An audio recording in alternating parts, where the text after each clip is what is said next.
అంధకారములో ఈ లోకంలో ఉన్న మనకు వెలుగును ప్రకాశింపజేశాడు ఆయన. ఆయన వాక్యము వెలుగై ఉన్నది. ఆ ఆశ్చర్యకరమైన వెలుగులోనికి మనల్ని ఆయన నడిపించాడు. అది ఈ లోకంలో ఉన్నటువంటి వెలుగు వంటిది కాదు. మనం చూసే వెలుగుల వంటివి కావవి. ఆ వెలుగు పరలోకము నుండి దిగి వచ్చిన వెలుగు. ఆ వెలుగు యేసుక్రీస్తు ప్రభువే. ఆ వాక్యము మనకు వెలుగై ఉన్నది. ఆయన మనకు ఆ వాక్యంను అందించాడు. ఆ వెలుగు తిన్నగా పరలోక రాజ్యం చేరటానికి పనికొస్తది. నరకమును తప్పించుకోవడానికి పనికొస్తది.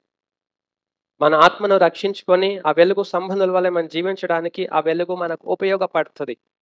ఆయన వెలుగులో సంచరించి దేవుని రాజ్యంలో చేరటానికి పనికొస్తది. ఆ వెలుగు ఈ లోకంలో జీవించడానికి కాదు. ఈ లోకంలో సంపాదించడానికి కాదు.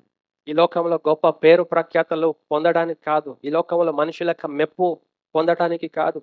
ఈ లోకంలో మనం ఏదో గొప్ప గొప్ప కార్యాలు సాధించడానికి కాదు. గొప్ప గొప్ప కార్యాలు చేయడానికి కాదు. ఆ వెలుగు మనకి ఈ లోకంలో చదువుకోవడానికి కాదు. ఉద్యోగాలు సంపాదించడానికి కాదు. ఆ వెలుగు ఈ లోకంలో రకరకాల వస్తువులు కనిపెట్టడానికి కాదు. మనుషుల తెలివి, మనుషుల ఫిలాసఫీస్, మనుషుల ఎక్స్‌పీరియన్సెస్, ద ఎడ్యుకేషన్, ఇంకా సైంటిఫిక్ నాలెడ్జ్, టెక్నాలజీ అంతా చాలా మనకి ఈ లోకంలో బ్రతకొచ్చు. చాలా చక్కని జీవితం బతకొచ్చు. మన యొక్క సిద్ధాంతాలతో లోకంలో మంచి జీవితాన్ని బతకొచ్చు. అందరితో మంచి సాక్ష్యం పొందుకోవచ్చు. మనం మంచి అని మెప్పు పొందుకోవచ్చు అందరితో.